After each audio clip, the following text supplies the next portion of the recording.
Welcome, welcome. I thank you all for taking the time to be here with us today. I know you're going to love our special guest speaker. Dahlia, thank you so much for joining us. Thank you for having me. I'm excited to be here. Dahlia has been working as a career coach for more than 5 years through her Accelerate Your Ambitions program. Originally from Canada. Woohoo, I'm from Canada too. She has worked in over 10 countries as a communications manager with the United Nations and other international organizations.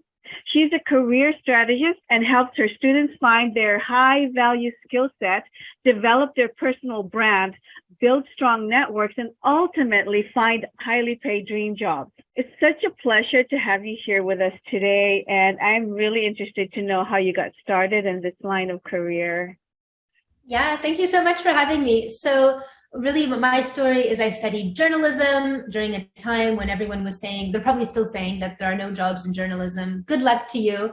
And so I would say when I first entered the job market, my career dreams felt a little bit crushed, where I realized just how hard it was going to be to actually get a job that wouldn't be terribly boring, and even to get a good salary. And I went through a series of really boring jobs, which they came very, very close to killing my hope that it would be possible to continue to have that dream of, we all dream of one day we're going to grow up and have this great job, and we're going to earn all this money, and we're going to spend our days doing impactful, fulfilling work. And then you grow up and you enter the job market, and for a vast majority of people, sadly, those dreams are kind of crushed, and you're like, okay, I just have to pay the bills. Let me just get whatever job I can get and just deal with life. And that is what it means to be an adult. So that's kind of the same thing that happened with me, where my first few jobs were just really boring. I realized, like, if I set goals and I make sure I don't give up on them, and then if I have the right branding, it is possible to get your dream job. And so I went through a series of kind of rebranding exercises because I was really being undervalued in my career. And then what happened is, in 1 year, I finally was able to get that dream job that was in my mind that I thought didn't exist, which for me was getting to travel with the UN and going to various countries and working, using my degree in journalism to tell stories, etc. So all of that ended up coming into reality within that year. And then the next year after that, or a couple of years after that, that's when I started helping other people, because so many people started to come to me asking, what are you doing? How are you getting these jobs? Can you review my cover letter? Can you review my CV? And then that's what led me to realize, actually, most people don't even know what their dream job is. And most people don't know how to brand themselves for the new economy. And so anyway, long story short, that is how I ended up creating an 8-week program around rebranding yourself and landing your dream job, which is what I'm doing now. You did it in a year. People are still looking for their dream job. Yeah, well, this is the thing. I mean, I have a lot of clients who are in their 50s, and like, if you don't, it's a problem that if you don't fix it early on, it doesn't get fixed by itself. Like, it's not doing yoga retreats or meditating all day long that you suddenly stumble upon your career purpose, or that, the 200th application, you'll finally get the call back and land your dream job. Like, it's something to be fixed early on. And yeah, I think I was lucky that I had this moment. I ended a contract. And so I had this time where I had to regroup myself and rethink everything. And at the time, of course, it was really scary. I had no income coming in. I had no contract. I was like, what am I going to do with my life? But in hindsight, I was really lucky, because that gave me the time to do all this research into where am I going wrong here, and what do I need to fix, because something is not going right. And if that hadn't happened, I probably would still be stuck in some boring job, just going, well, this is what life is, like, get on with it. And that's it. I love that. Thank you. I'm just wondering how you overcame those challenges, though. Like, what was going through your mind when things were not as you had planned, and how did you overcome them? It was really hard. I mean, I actually think I was depressed for a certain period of time, because I almost lost the hope. I almost thought, you know what, I think that there is no dream job out there for me. Like, everything seems boring. Like, I would scroll the job descriptions, nothing seemed like something I would actually want to do. And the jobs that seemed mildly interesting were so competitive, and I didn't have anywhere close to the years of experience required. And, I wanted to work for the UN, which is just a completely naive dream for most people. And And then I think what really changed everything, number one, was never giving up that hope. Like you only really fail once you accept that it's not going to happen for you, right? So as long as you maintain that hope and you maintain the possibility that, okay, it does happen for other people. Like, I think this is what made the difference, is I did understand, like, okay, there are other people working for the UN. There are other people in that role. So why not me? What is stopping me specifically from getting there? And I think with that kind of thinking, that's where you can unlock the path towards what you want, realizing other people have done it. Why not me? Like, what is different about them? Probably nothing, right? Or if there is something, you have your own thing that's special about you that can help you to overcome those challenges. So that was the first thing, is really believing that it would be possible.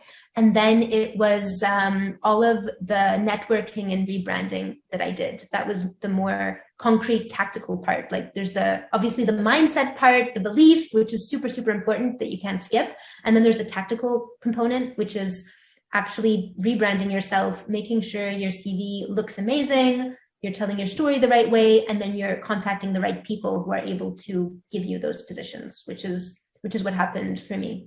I love that you were able to find a way to get you over those challenges. There was a point in your life where you lost hope, but you maintained the sense of hope and possibilities. What is it about that, as opposed to someone who is procrastinating, and it kind of differentiates between the two? Yeah, I think that's a really good question. And I think when you talk, when you have the discussion about believe in yourself, believe in the dream, it sounds so cliche, and people go, yeah. Especially if you've been in a job you don't like for a long time, it sounds more and more wishy-washy and up in the clouds, and and you get more and more cynical. But I think the thing to understand is that cynicism is easy, right? That's the easy way out. If you're cynical and you're just ready to believe that this is all there is, and those people who seem like they're enjoying their jobs, they probably aren't really, whatever. That's the easy way out. And it's actually harder to maintain belief. And the reason is, humans, we don't deal very well with uncertainty, right? So it's easier to just believe in where you are right now, because that's what's right in front of you. But if you want to get to any other level in your life, like if you want to create any reality, which is not the reality that you're in right now, you're going to have to develop the skill of believing in something that's not yet created. And you're going to have to learn how to thrive with uncertainty, which is a really important theme these days, especially post-pandemic. We're understanding, like, the world is changing really quickly. If you're someone who hasn't yet learned the skill of dealing with uncertainty and projecting yourself into a new future that's not going to look like the current future, then you actually are running a very risky career. So I hope I'm not rambling on too much, but if you're stuck in the old ways of thinking, which is that, if I stay where I am, it's safe, and doing anything different is risky, that's actually the risky way to think, because the world is going to move faster than your belief system is evolving. So you need to always be projecting yourself into a new future. And either you're going to be projected into that future and you're not going to know what to do, or you're going to be creating your own future, and you want to be creating your own projections and creating your future versus just ending up in someone else's plan.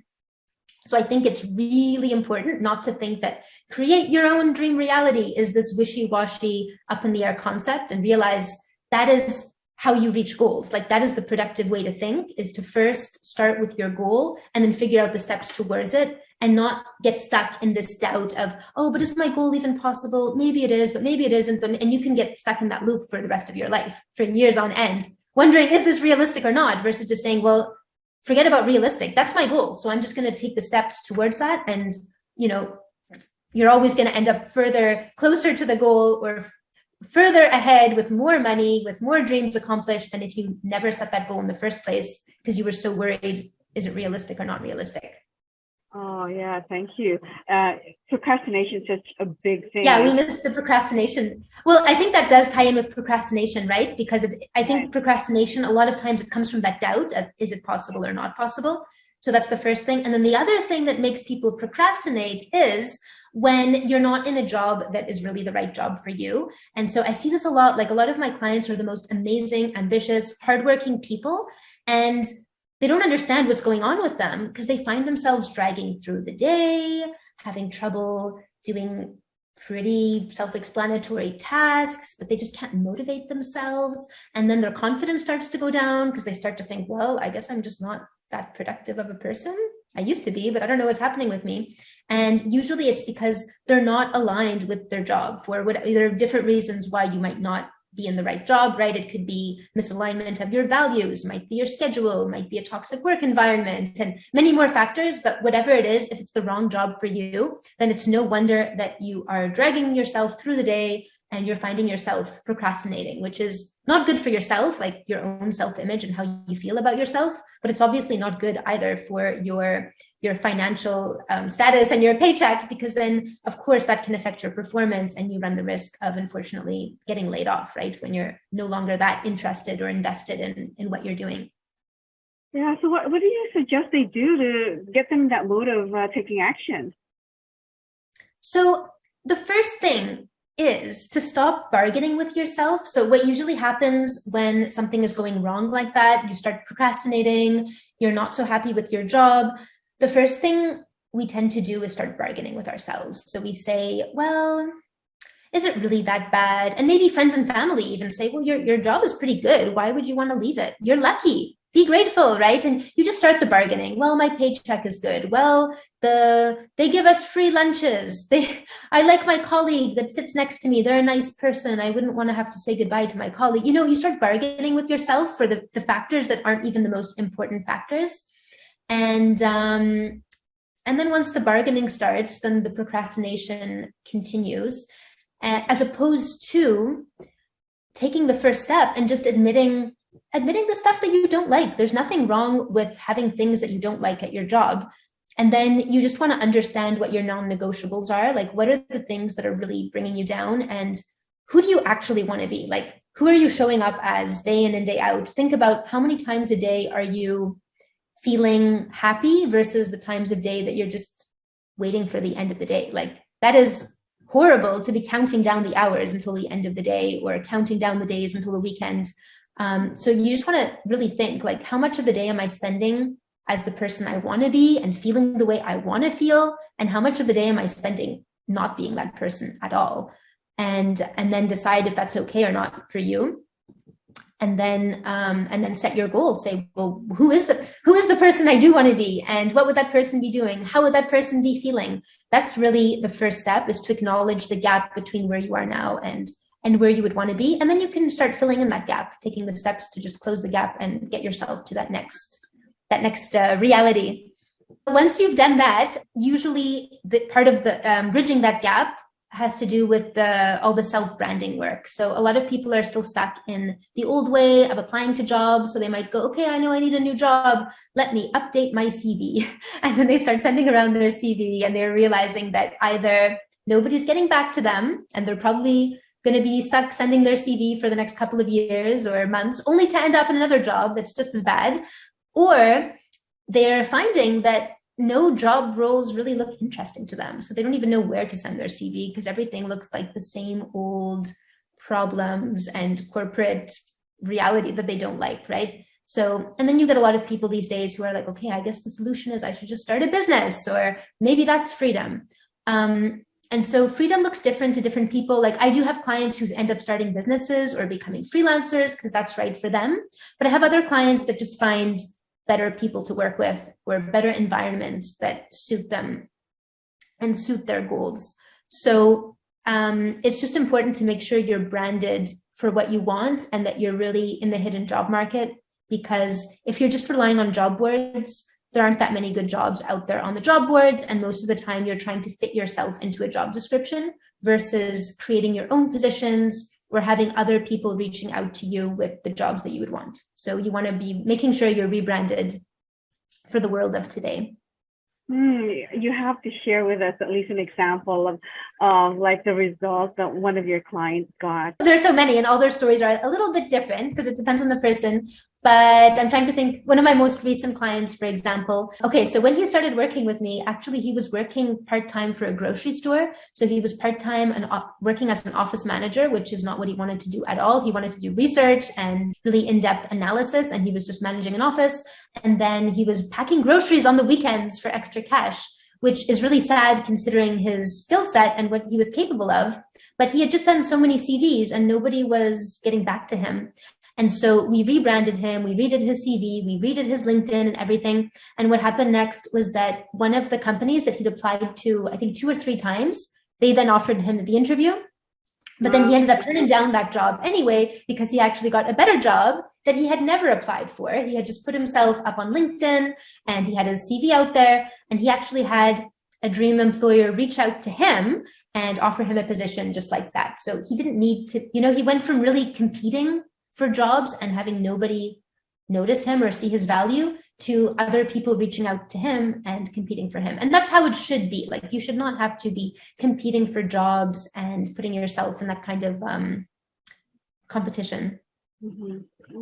Thank you for sharing that. You also mentioned that you work with all sorts of clients as well as businesses. I wondered about how your clients unlock higher levels of income. Good question. Okay, so there are so many ways to unlock higher levels of income today. This is another place people are still thinking in the old mindset, which is you're supposed to get your job. I think the traditional mindset is like, get an internship or an entry-level position and then keep proving your value by working as much as possible in long hours, and eventually you will get noticed and you will be offered a promotion and you can eventually make more money.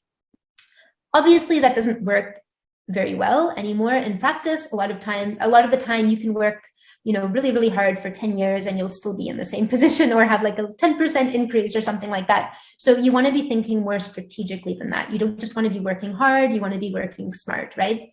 So there are various ways to do that. I have clients doing different things. Some of them are using the strategy of, if you're really CEO of your own career, you're not there working for an employer per se. You're there working on your mission, making your impact. And if this employer you're working with happens to be the right place for you to do your best work and make your impact, amazing, right? But that doesn't mean you have to stay with that employer your whole life if something changes. So when you're using the networking strategies that I usually show my clients to do, then you're out there in the world, like other employers know who you are, you have a reputation. And so other employers are offering you projects and jobs.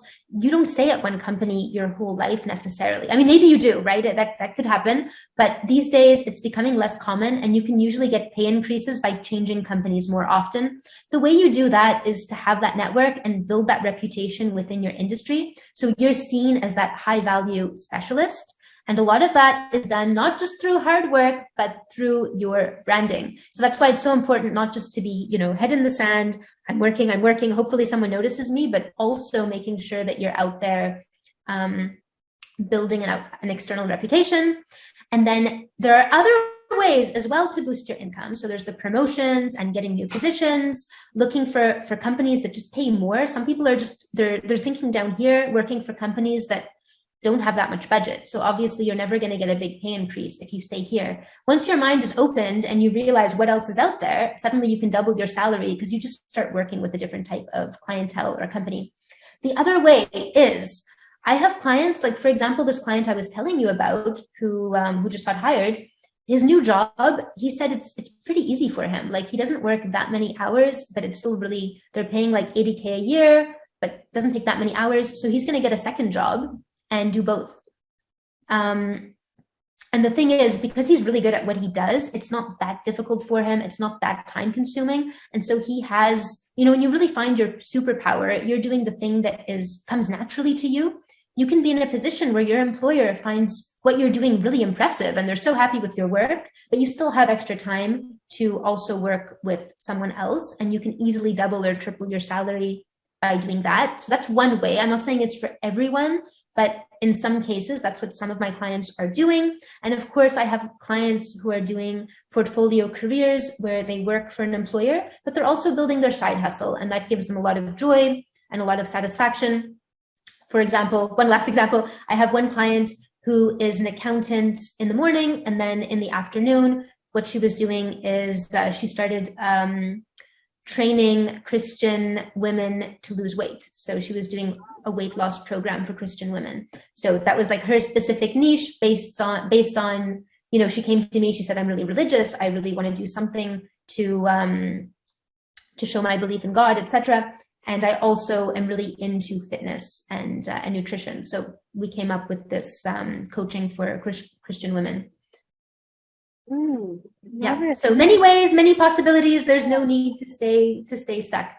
Oh my gosh, such great examples. Love that so much, Dahlia. Can you just shine some light into the different things that you offer your clients? That way something might resonate with their audience. And I'm just hoping that they can follow you and just get you to help them with some of the things that they're struggling with.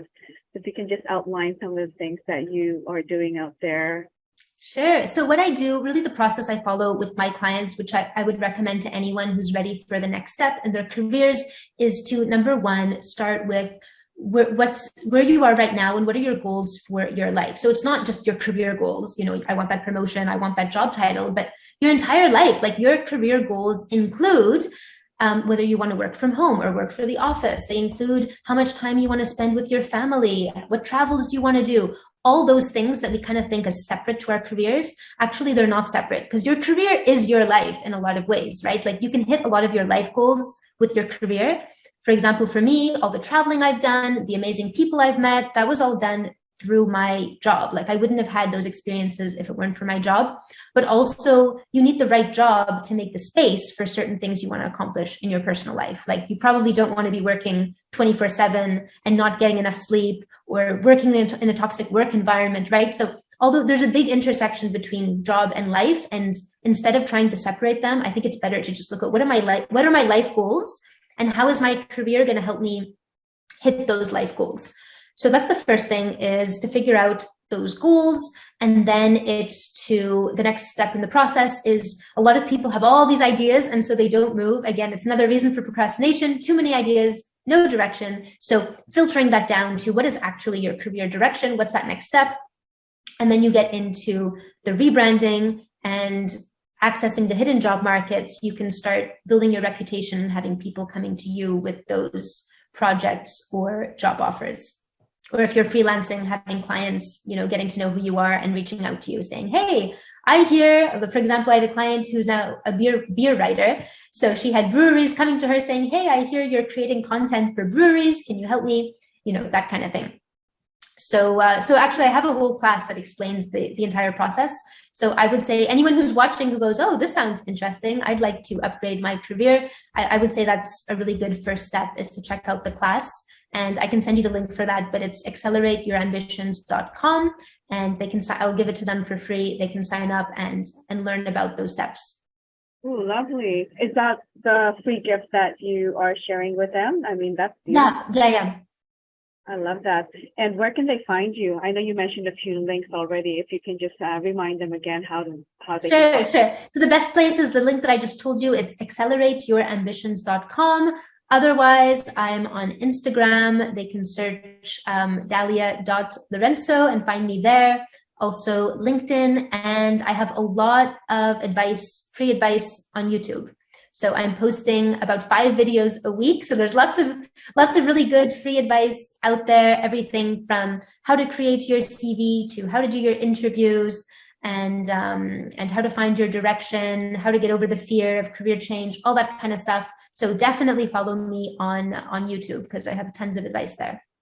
You know what I love about you is that someone could have all the know-how, all the experience and the expertise, but still that's not enough. And you are right in there helping them polish things up, and branding and all of that is your forte. So I love that someone can go to you and just have even businesses or companies call them up because of what you've done to help them out. So Inner Power Family, I mean, it's so valuable that sometimes just your skills alone is not enough. You still need, because this day and age, it's so competitive that you need the extra edge to push. Absolutely, yeah. And that, you know what, that's another reason, like if you're trying to bargain with yourself, should I go for my dream? Should I not? Like going for your dream gives you that edge. It's not just this pie in the sky, nice sounding idea. And, I see a lot of people, especially who have kids, who say, well, I have kids, I shouldn't go for my dream. I should stay in my safe job.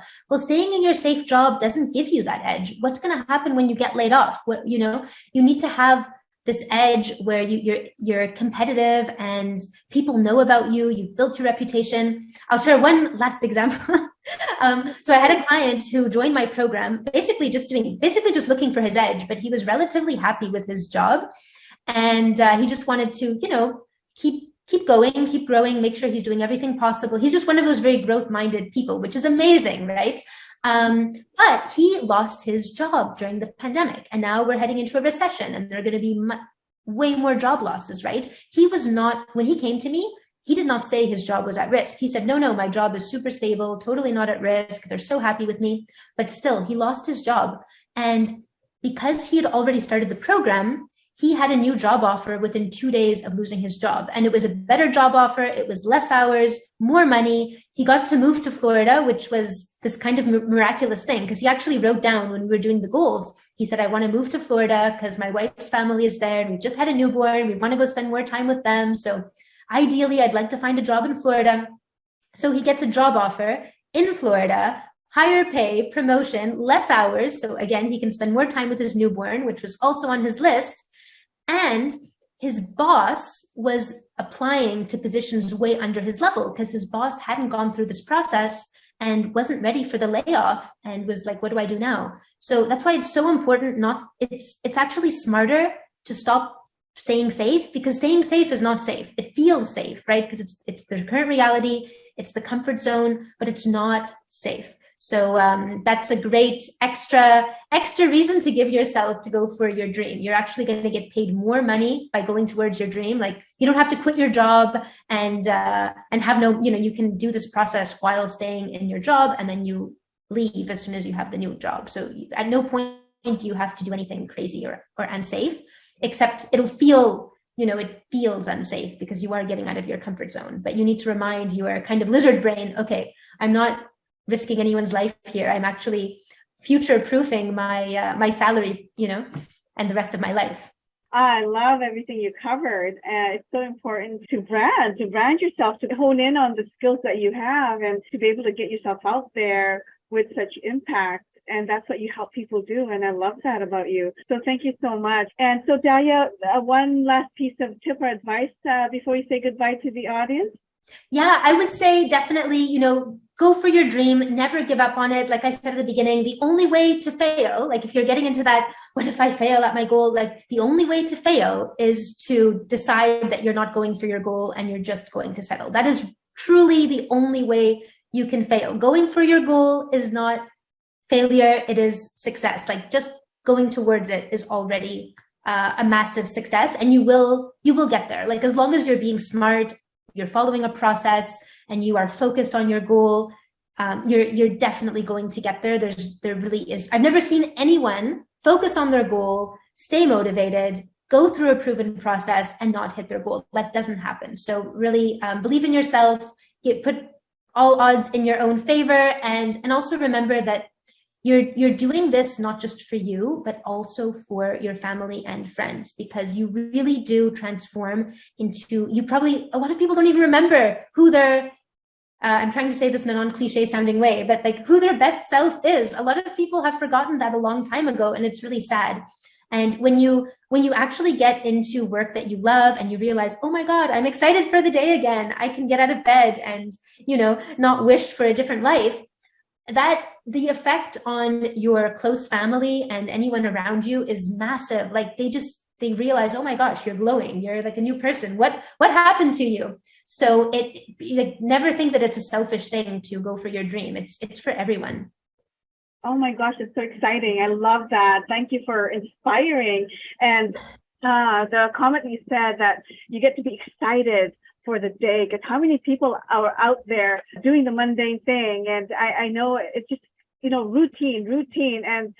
And it's like a hamster wheel. They can never get out. And I love that you focus on doing what you love to do. And it's true. Like you said, it's a cliche, even when I say that when you do something you love to do, you never have to work a day in your life, right? But it's so so huge when it comes to satisfying our love in our heart, in delving into what lights us up, and the well-being, our health, our everything, our family. Oh my gosh. That's a whole other topic, the well-being. Like I've had clients who are, I've seen so many terrible health issues with people due to their jobs. And that's a whole other topic. I actually talk about it more on YouTube, but don't wait. If you're in a toxic job or in a job that's affecting your health, don't wait for the final straw, right? Because the final straw is not a situation you want to achieve. Like, I've seen people deal with heart attacks. I've had colleagues die of heart attacks, like work-related heart attacks. You've worked as a nurse, right? So I'm sure you've seen just all kinds of situations. Mm-hmm. But you don't want to wait until you have enough symptoms that it forces you to quit. As soon as you see the small symptoms, the ones nobody will tell you, oh, quit your job because you have a headache, quit your job because you have this or that. Like they'll say, well, that's not a big deal. We all deal with that. We're all suffering from stress. Like, what's your problem? But you get to decide for yourself. Is that okay for you? Like, are those the health issues you want to live with or not? Because you don't want to wait until it's too late. You're inspiring. I can talk about it forever. I can feel you have such passion in that. Oh my goodness, it's a great way to end our segment. That is such an inspiring piece of information. Do not wait for another bit of thing to happen, because we are so important. There's a reason why we're here, and we all need support, whatever area that may be. And maybe for someone listening out there, it's to hone in on their skills. And if things aren't working, why not get the help you need? If something needs fixing, just fix it. Like whatever area of your life it is. I'm not even just talking about your career right now, but whatever area it is, if something needs fixing, try to spend more of that time and energy fixing it, because sometimes things can take some time to fix, versus thinking about whether to fix something. Like, just live your highest life, make all your decisions from your highest self. If something is okay but it could be better, make it better. Like, don't agonize over, should I make it better? Of course you make it better. Like, go for the highest reality you possibly can. Dahlia, you're so inspiring. Where's your next speaking engagement, Dahlia? I'm gonna be there. Oh gosh, I haven't even gotten into the speaking yet, but I am writing a book. I have a book that's coming out pretty soon, which I'm very excited about. So I will definitely share that when it comes out. Thank you again. Thank you so much for having me. I'm so grateful that Dahlia was able to join us today. Powerful information, inspiring. I send you love and light as you go about your day. Bye for now. Thank you.